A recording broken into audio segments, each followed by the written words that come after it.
Hello, hello, and welcome back to another Two Girls, One Ship panel. We are the podcast that analyzes, rates, and reviews all that the world of video game romances has to offer. I'm Jennasis, the girl who last year asked the universe for a game with combat, crunchy skill builds, and carnality. So you can thank me for Baldur's Gate 3. I manifested that shit. Honestly, thank you. And I'm Virvada, who is very, very grateful for, only Jennasis, the only person who was involved making Baldur's Gate 3. Larian might have a little bit to do with it, but it was me. A smidge, yeah. Now, if you're new to the girls, welcome to the Beautiful Chaos. Our podcast centers on character and romance analysis and doesn't shy away from exploring the fun of fucking. Yeah, we swear. And we also don't shy away from the deep emotional connections built between two characters using specific in-game dialogue. So when you're listening to our podcast, if you want to stay spoiler-free, you should probably not listen to our podcast.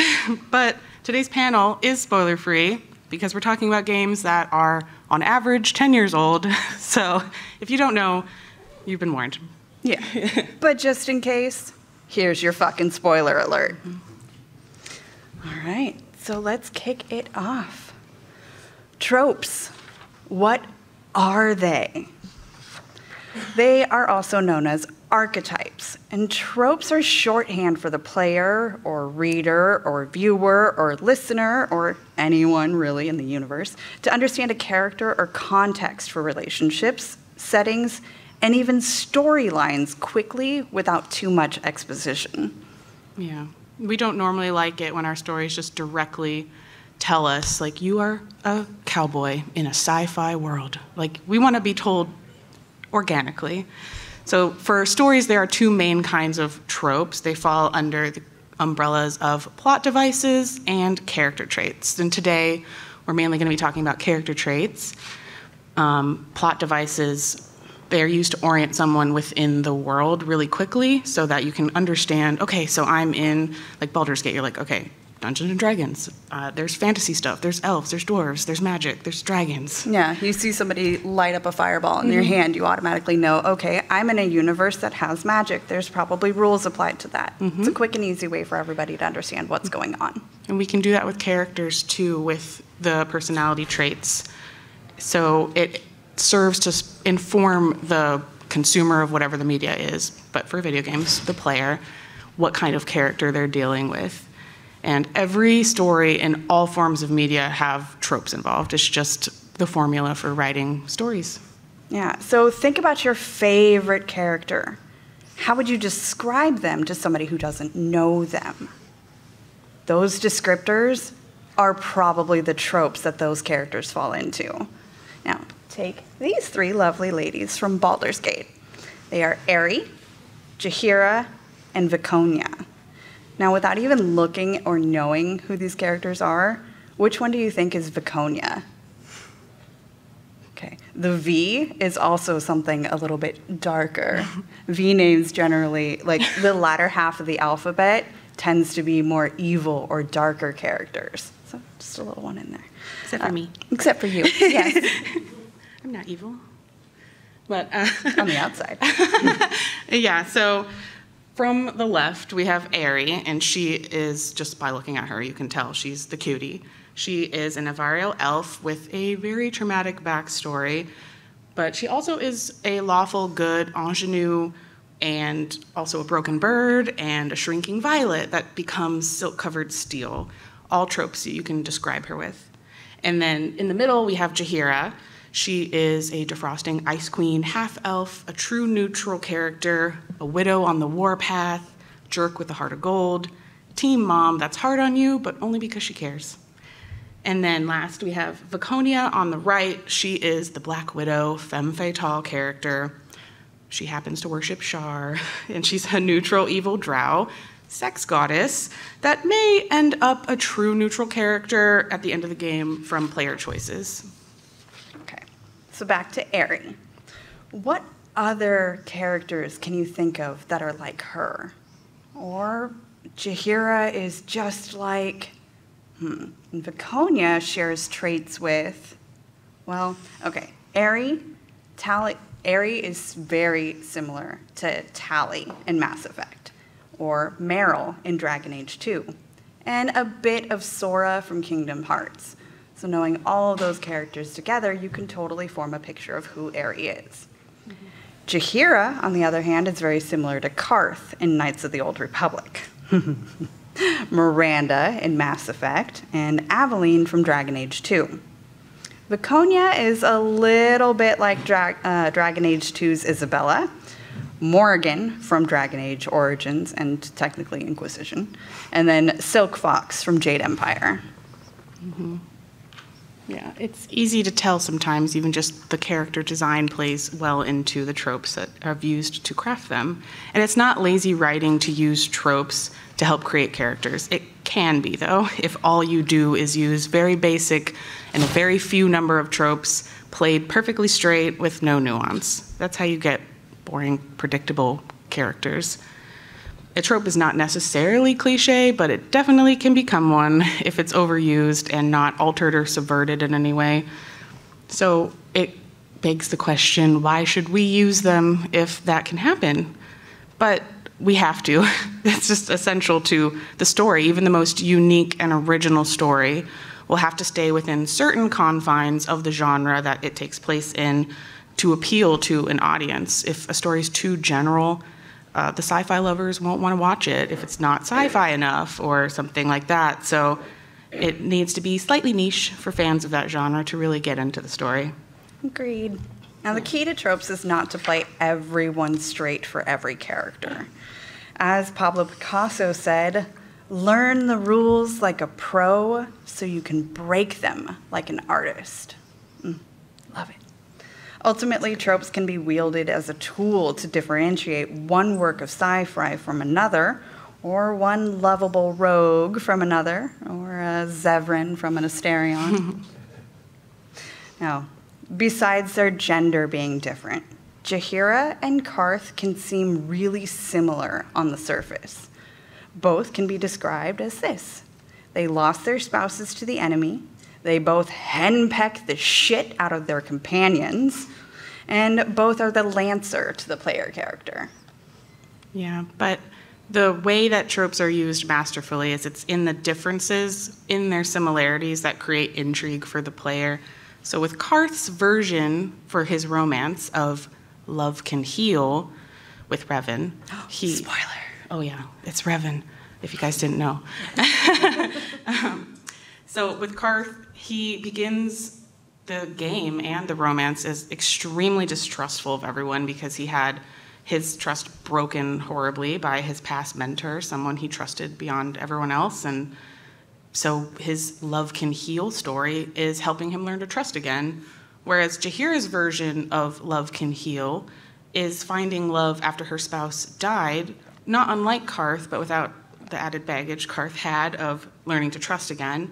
So she's mainly just sad at all the death she's witnessed, and the player can be a moment of solitude and so, how do I say? I want to say solace because of Dragon Age. It's solace, isn't it? Solace. A moment of solace. You want a moment of solace. I do. I didn't get one. Now, tropes enrich our games because this is how we are able to start a brand new IP and immediately orient ourselves to the world without having to read a huge guidebook ahead of time. Now, let's talk a little bit about when tropes can lead us into cliche territory.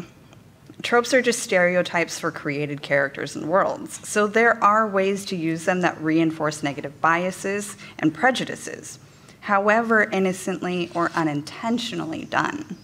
Yeah, a good example is just looking at these two characters' portraits. When you guys look at them, what can you assume about the characters just by the way they look? You can see Aerie on the left looks like the virginal, innocent girl she is in the game, and Viconia definitely doesn't.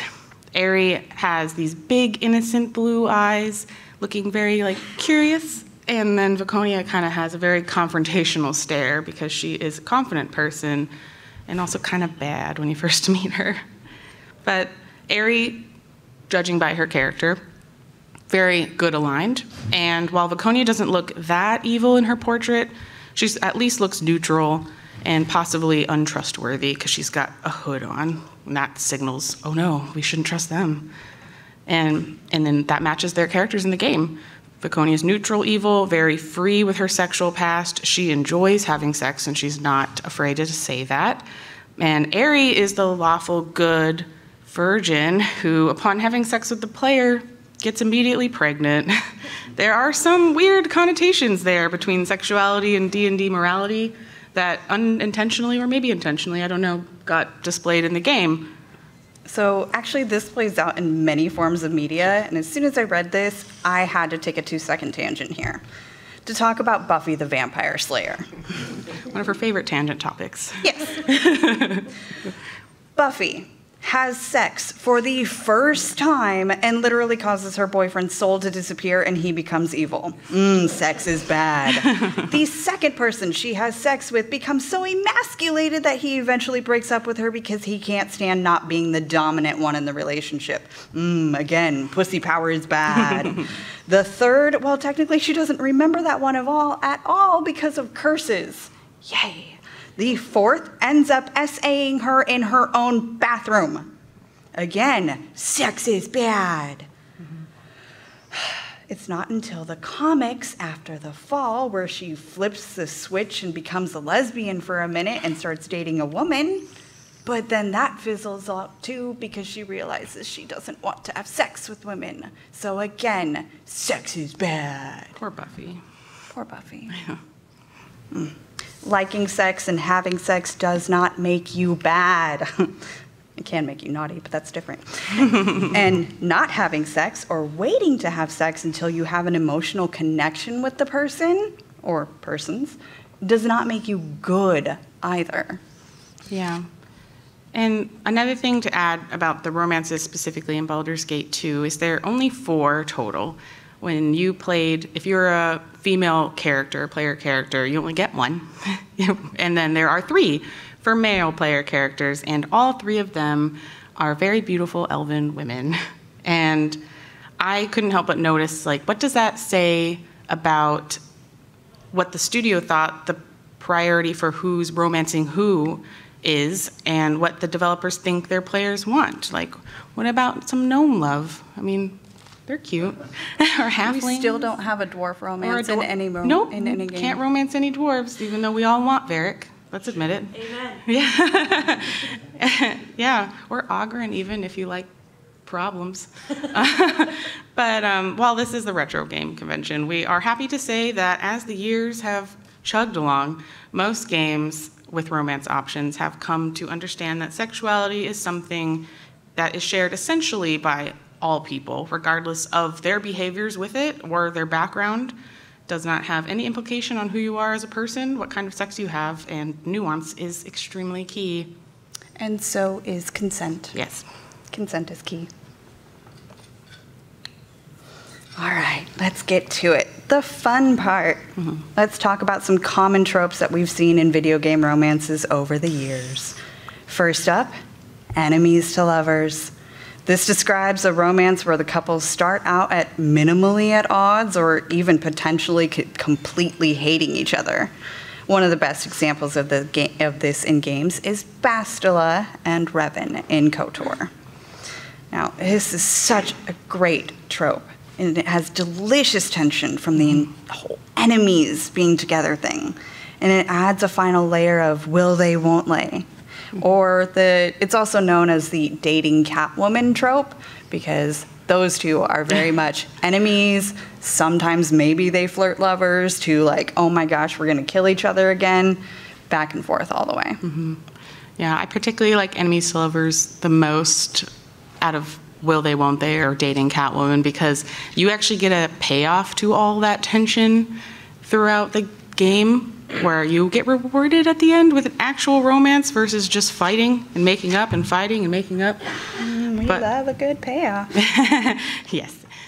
But the next trope is probably the most common one, in especially RPGs. is battle couple, because pretty much any player character and their romance option are battling a lot in the game. There's a lot of battles. So I picked Shepard and Garrus for the picture because Garrus forever, but any romance in Mass Effect pretty much is a battle couple. There's something really awesome about bringing your romance option, your lover, out on missions with you and on quests. It just adds like this other layer of immersion to any game. And another example in more recent games is like Panam Palmer from Cyberpunk 2077. It says she comes out on a couple missions with you. Mm-hmm. Yeah. She's a total ride or die. Mm-hmm. But yes, Shepard and Garrus forever. Yeah, pretty much anyone in Baldur's Gate 3 too. Yeah. Oh. Now, the himbo or him bimbo is a great trope that is underutilized in games. This is a conventionally attractive man, usually buff, can be a bit dumb, but is always nice and simple. Best described as golden retriever energy. Yes. Arguably, Paragon Broshep is a himbo. I know that he's not like stupid or simple, but his Boy Scout attitude can definitely push him that way. Mm-hmm. Other examples of this are Alistair from Dragon Age, which we also don't really agree with because he's not dumb. He's just good. Yeah, he's good, sweet boy. He's more golden retriever. For sure. He aims to please. But the biggest one that we were able to find is Ryan Lucan from Life is Strange True Colors. Yeah, that's a more recent game too, but if you haven't played it, it's super cute, and like the whole town is trying to cheer up this boy who is really sad for reasons, and trying not to be spoilery. And they throw a LARP event in the whole entire town, and he plays like every single villain that this little boy has to fight against, and he has no idea what he's doing, but he's going all out on playing the villains, and it's just so cute. So more of that, please. And then the next trope on this slide, the last one, is what we like to call dark hair, dark hearted. It's a longtime favorite of gamers everywhere, it seems like. It's typically a woman character, but not always. So many of the examples, actually all the examples I have, are women. Yennefer, like up on the side from The Witcher, Morrigan from Dragon Age Origins, and more recently, Shadowheart from Baldur's Gate 3. Definitely dark hair, dark hearted. Mm-hmm. At least at first. Oh, yeah. Depending on how you play her. Yen and Morrigan pretty much say that way, too. For sure, yeah. These are usually very sexy femme fatale witches, but not always. The dark hair and usually dark makeup and usually dark clothing make it easy to identify these characters. Now, Severus Snape from Harry Potter is also a male example of this, and I honestly can't think of a good video game example except for the fact that Snape is in Harry Potter video games, so I wasn't sure if that one counted. Barely counts. Yeah. Now, male characters with these characteristics typically have white or silver hair, especially if they visually don't look old enough to have that hair color. Mm-hmm. Take Geralt or Sephiroth, Starion. Yeah, Fenris. Mm-hmm. Go on. Yeah. Yeah, it seems like male characters with those traits usually have light hair, women usually have dark hair. Don't know why, that's just the way it is, I guess, with the stories. But being visually coded with dark colors also helps the player to understand that these characters will probably try to manipulate you, probably trick you. At the very least, they will keep their secrets, and they have a lot of secrets. So they're not evil, but they're usually not totally good. Yeah. Mm-hmm. This next trope is one that we like to affectionately call Battle Daddy or Battle Mommy. We have yet to see a Battle NB, but we hold out hope that we will find one someday. Yes. Now, a Battle Daddy is essentially a giant wall of muscle that spends most of his time kicking ass and taking names. Now, a Battle Mommy is pretty much the same thing, but has a lot more curves thrown in. Mm-hmm. Yeah. Kratos from God of War is a great example. And while these characters don't actually have to be parents, he is one. Yay! Which is also an underutilized trope in itself. Like, more parents, that would be interesting. Now, these are usually older characters and have a wisdom about them, but sometimes they are just a comforting, badass companion. Yeah. They just exude nurturing. Like, give me a hug, you giant wall of muscle. Other examples include Rex from Mass Effect, who's less muscly and more just battle turtle. Blackwall from Dragon Age Inquisition, and then one of my more recent favorites, Karlach from Baldur's Gate 3, who actually does lampshade this trope by calling herself in-game Mama K, and I really loved that when she did that. I thought that was adorable. And this next trope, well, actually the next two tropes are my kryptonite, but so we'll start off with the Byronic hero, named after Lord Byron, who codified this trope. That trope existed before he wrote stuff, but he really liked this kind of character. It's your classic tortured hero, typically male, who is notable for being sullen, withdrawn, hard to like, and hard to know, but once you get to know him, he possesses a rich, rich inner life and a soft side that is accessible only to those special, special few, which makes you feel so special, special when he opens up to you, because you earned the privilege. It's great. Oh, it's not mine. Typically anti-heroes rather than true heroes, but can also be anti-villains or straight-up villains. They are usually physically attractive and, in terms of personality, possessing a charisma or magnetism. Is very intelligent, perceptive, cunning, but self-centered. Yeah, they gotta have a flaw. Also intensely self-critical, which is why you can forgive them for being self-centered, because you're like, but you know your flaws. He doesn't ever do anything to fix them, though. That's the point. He's often jaded. Usually he's got a troubled past or a tragic backstory, some kind of trauma. And also in games, usually the long-suffering rebel leader of some group, because he's like, oh, the cause, I guess I must take up the mantle, because no one else will do it, because they simply must do what needs to be done. And the two best examples I could think of in games of this is Yorvith from The Witcher 2 and Solus from Dragon Age Inquisition. Other examples are Anders from Dragon Age 2, Ulfric Stormcloak from Skyrim, who I totally would have romanced if given the option. Me too, me too. And Booker DeWitt from BioShock. A trope that is very similar, but not exactly the same, is the broody elf boy. Unlike the Byronic hero, a broody elf does not have the charisma and magnetism, but is simply an elf that broods. Yeah, the sad elf boy. Sad elf boy. Elves in modern video games, though, to be fair, they got really good reasons to brood. In Dragon Age, for instance, elves are second-class citizens at best, so no elf has lived an easy life.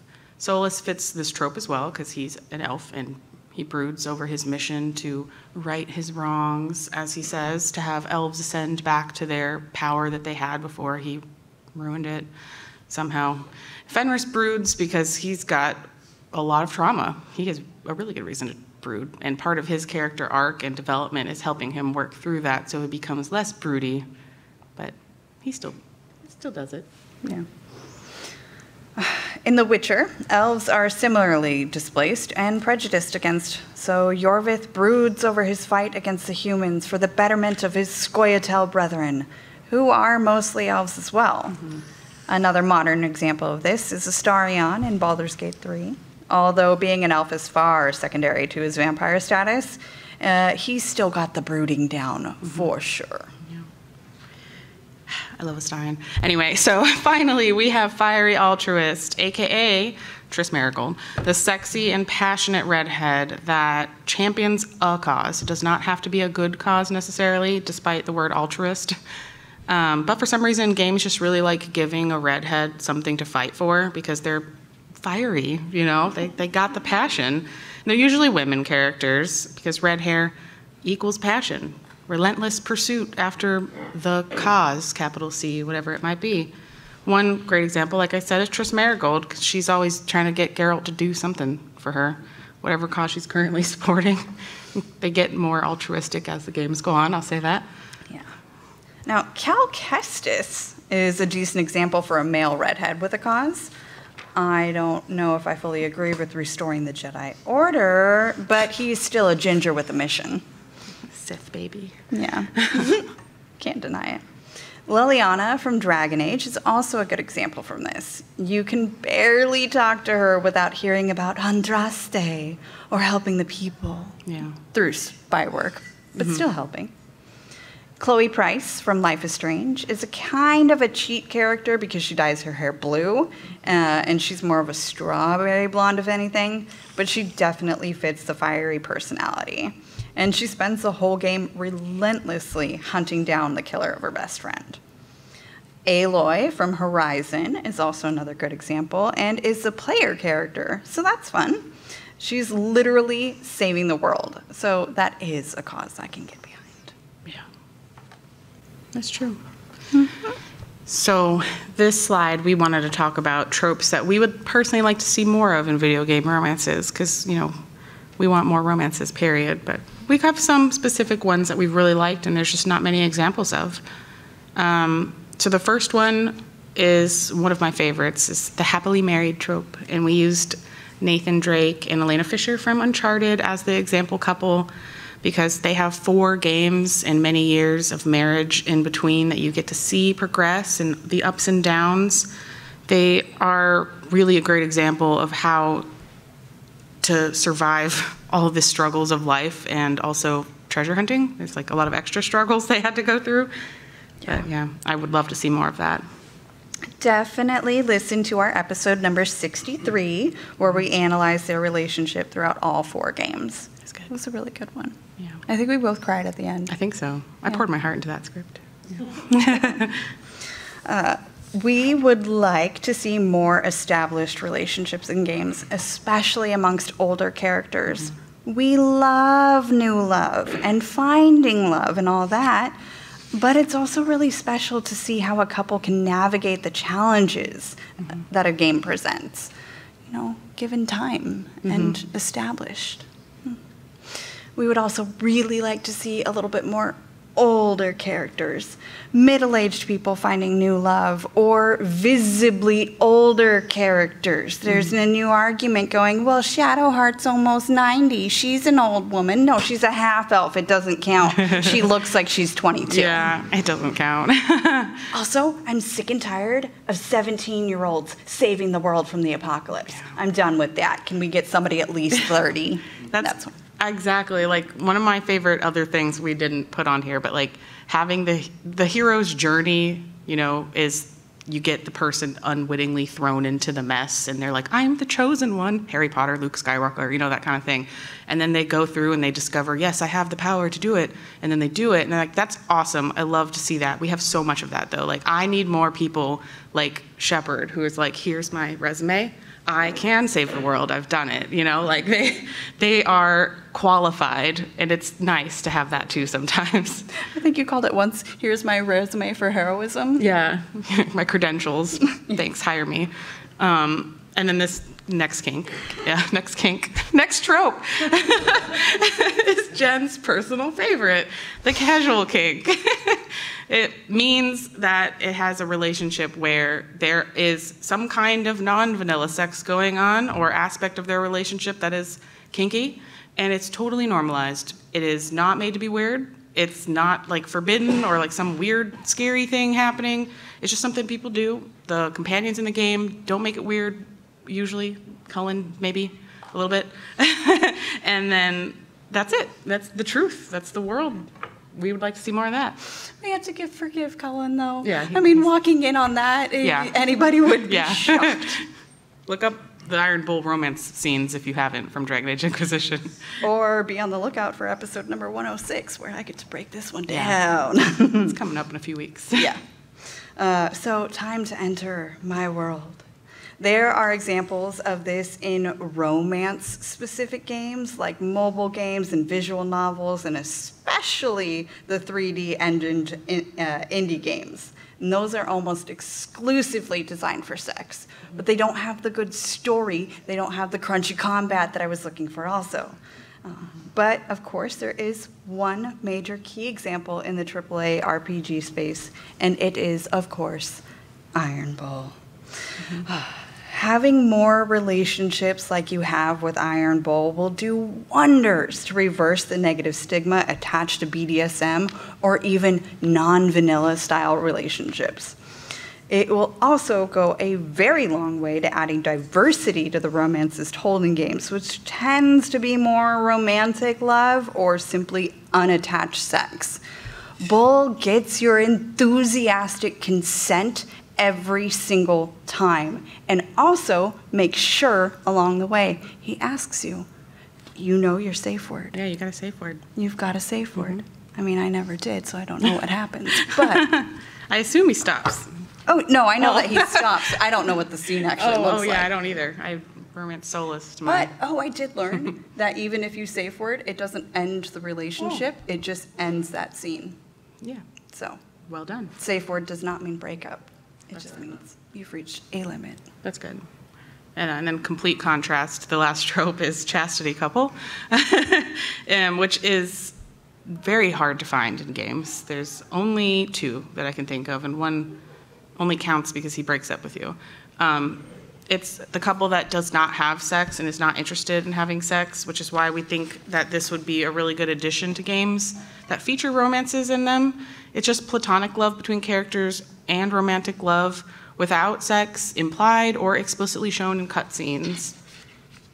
Yeah, so even though I just talked about how sex is amazing and awesome, there also needs to be the other end of the spectrum. There needs to be a platonic love. There needs to be a romantic love that doesn't also mean like, okay, I love you, let's do stuff. No.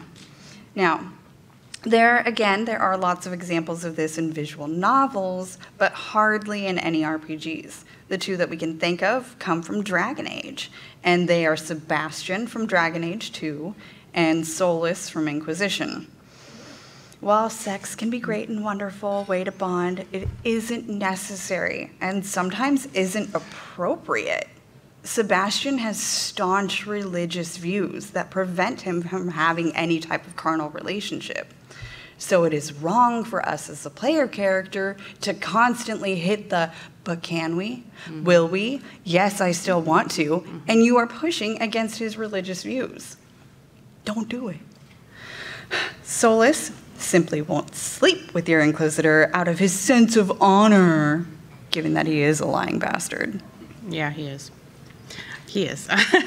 Another slight example of this, because I have brain rot for Baldur's Gate 3, is Astarion, which, hear me out. I know it's weird because you do have sex with him at first. And later on, when he actually develops true feelings for you, this is a bit spoilery, he says he doesn't know if he ever wants to have sex again, that he's not comfortable with it. And his final romance scene, the player can accept his invitation to finally have actual romantic sex with him, or you can say, I just want to sit with you. And either way, I think that romance plays out really well. It's just as poignant and beautiful whether or not you do take him up on his offer or you decide to just sit with him. I think either way, perfectly fine. We should have that. My brain just realized that all of Andromeda is like this. Oh. No. Yeah. Oh, yeah, you can say, yeah, I forgot. We haven't done Andromeda yet. We're doing that. So next year? Mass Effect Andromeda is also a really great game if you want to have chaste romances, Yeah, 'cause because you when can you get deny to your sex. sex scene, you can go like, I'd rather just cuddle with you tonight. I'd rather just sit with you. And then you don't have a semi-graphic softcore porn scene instead. It depends on who you're romancing, because I didn't get anything. I totally did on all of them. But yeah, so some people might think just in general that video games don't need romance and that romance doesn't add anything to them.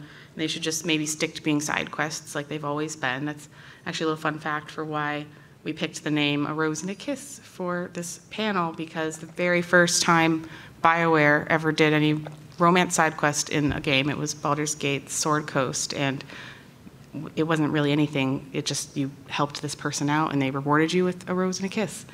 But we really vehemently disagree that they don't add anything to games. Any kind of game can benefit from any kind of love, and a little bit extra love too.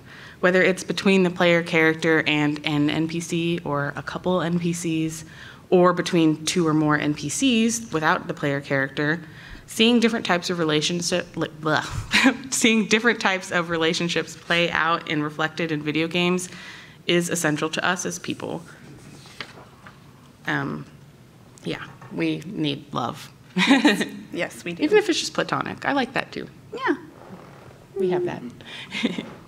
We are social animals, and there are people who find themselves playing games in all sorts of ways.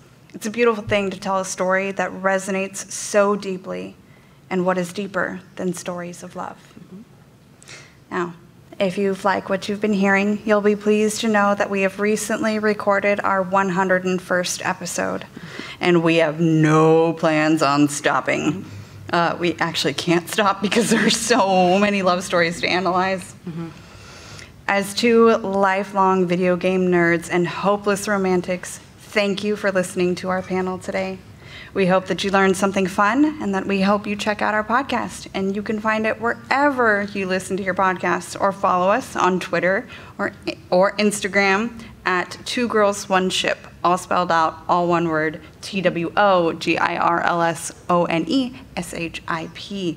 You can get to our link tree by scanning the QR code on the screen. So thanks for listening, and remember, that beauty is in the eye of the controller. Yay! Dun, dun, dun, dun, dun. If you want to do some Q&A. Perfect. Anyone Time has that questions? out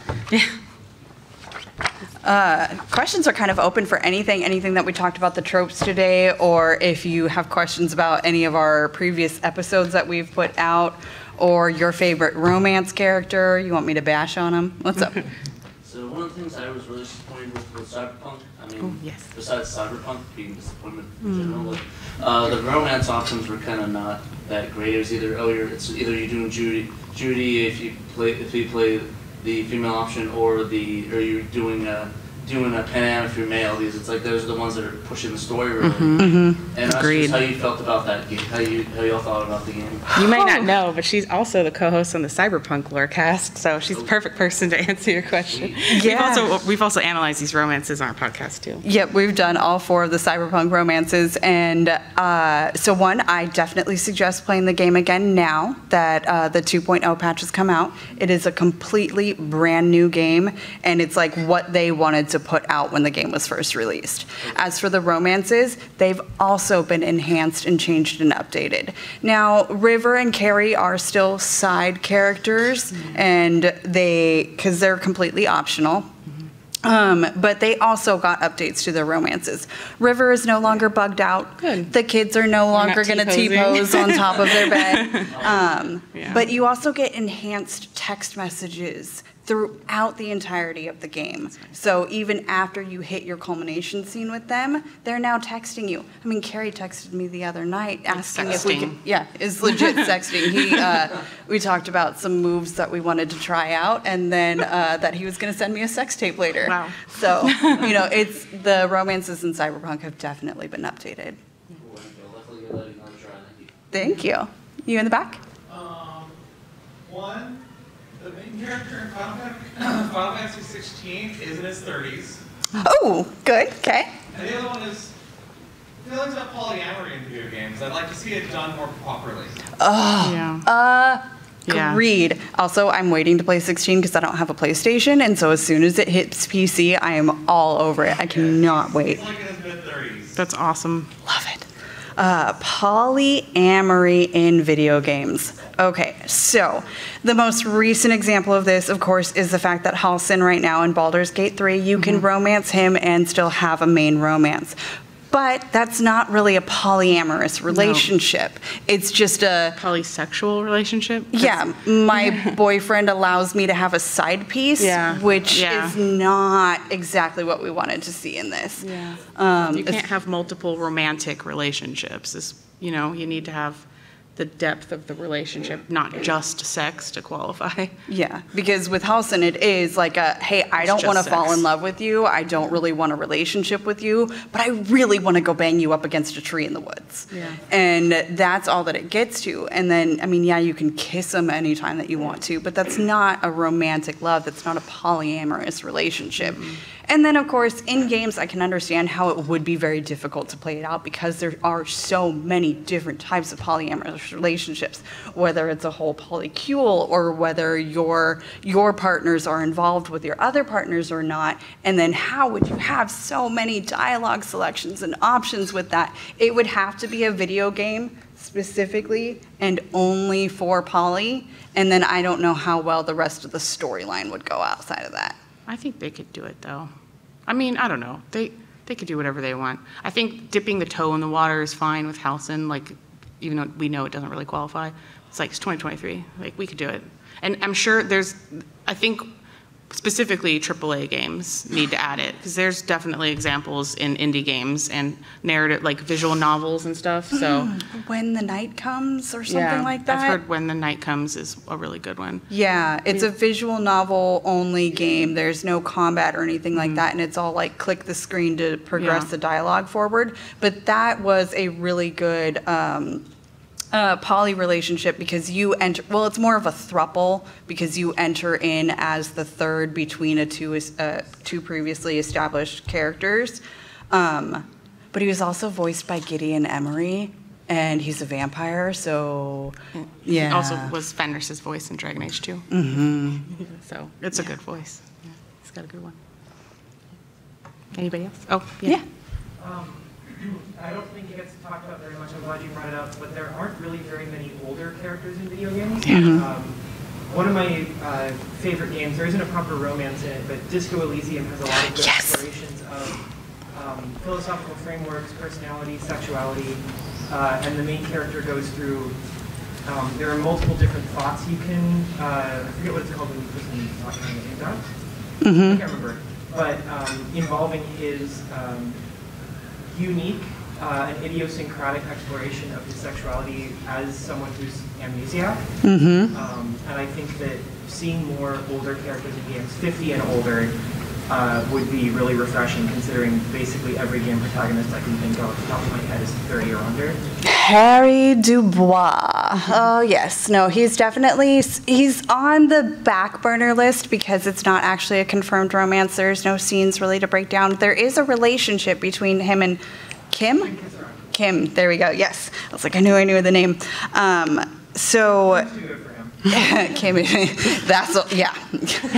Cool. Especially if you go down some really horrible paths with Harry, Kim is way too good for him. In this game, you can be like a straight up racist against your detective partner. It's so intense and insane, but anyways. I haven't played it. Disco Elysium. So yes, I love the fact that they are older characters, and especially with somebody who has amnesia and is relearning all the things about themselves and discovering their own sexuality. That's nice. Yeah, it's a good one. Yep. Yeah. Just curious, like, could you tell me like a quick snapshot of like how you guys got started with your podcast? Yeah.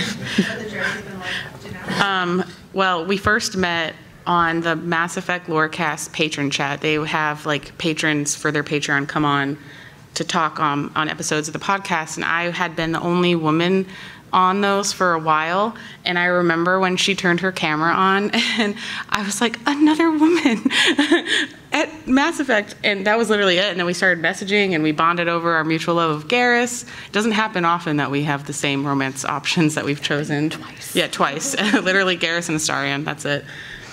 But then we just started talking, and she had the idea. She wanted to just break down Mass Effect romances, and me having past life of an analyst and always loving video game romance, I was like, wait, all of them though, let's do all of them. And so we started with Mass Effect 1, and our first episode released on N7 Day in 2021, so November 7th, and it's still going. She's also downplaying the fact that we met on September 30th and then released our first podcast episode November 7th. We moved fast. Yeah, we did. Sometimes, it's just true love at first sight. So that's what our story is. True love at first camera turn on. Yeah. And we have fun. It's 2 o'clock. Yay. Oh, okay, yay. Thank you guys so much. Please don't forget to like and subscribe, and to the right are a few more videos from the Portland Retro Gaming Expo 2023. Thanks for watching.